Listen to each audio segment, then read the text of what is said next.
Salve Maria, pessoal, tudo bem? No vídeo passado eu mostrei que o protestantismo estava na Bíblia, na passagem João 6,66.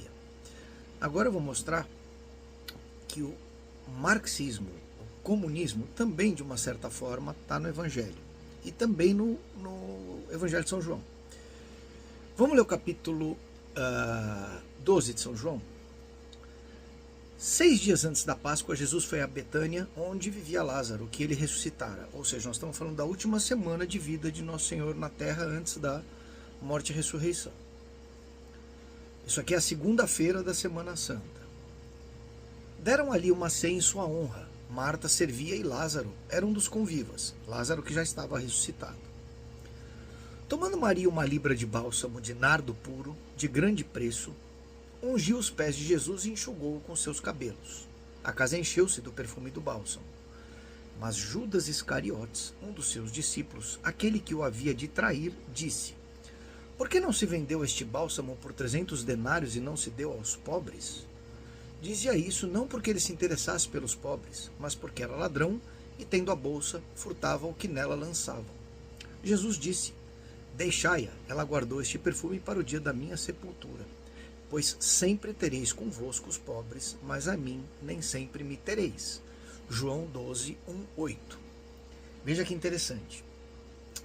O pobre no centro da ação da Santa Igreja, com um futuro bispo, que seria ordenado bispo na última ceia, Judas Iscariotes, aquele que traiu nosso Senhor Jesus Cristo, priorizando os pobres a nosso Senhor Jesus Cristo. Ora, essa é a definição própria da teologia da libertação.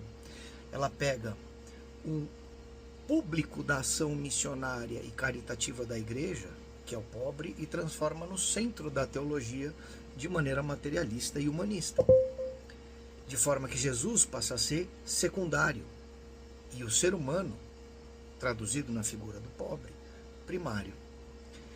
É curioso perceber que o apóstolo que lidera essa proposição anti-cristocêntrica é justamente aquele que o haveria de trair, que também é chamado de ladrão, porque além de traidor, ele roubava o dinheiro da sacola que ele mesmo cuidava. Judas Iscariotes, que era o único dos 12 de que vinha de família mais abastada. Então perceba que interessante, e que era de Judá. Então perceba que interessante. A teologia da libertação, que tira Cristo do centro e transforma a ação em prol do pobre, com o conceito de justiça social e etc., como foco da igreja, praticamente transformando a igreja de forma marxista, materialista, imanentista numa ONG, é essa mesma ação que a gente vê no evangelho aqui de Judas, oferecendo, admoestando Maria, que ao invés de gastar o bálsamo com o Senhor, ou seja, adorar e glorificar e dar o que há de melhor e mais caro àquele que é o autor da vida e o Salvador, porque não se vendeu aquilo e deu aos pobres.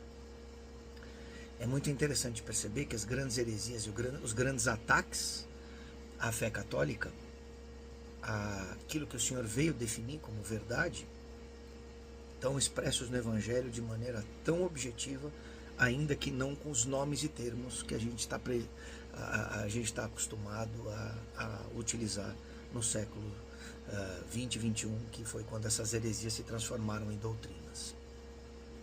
Muito interessante perceber, fica a reflexão.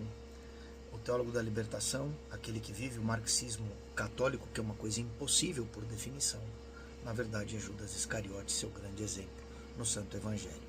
Fique com Deus.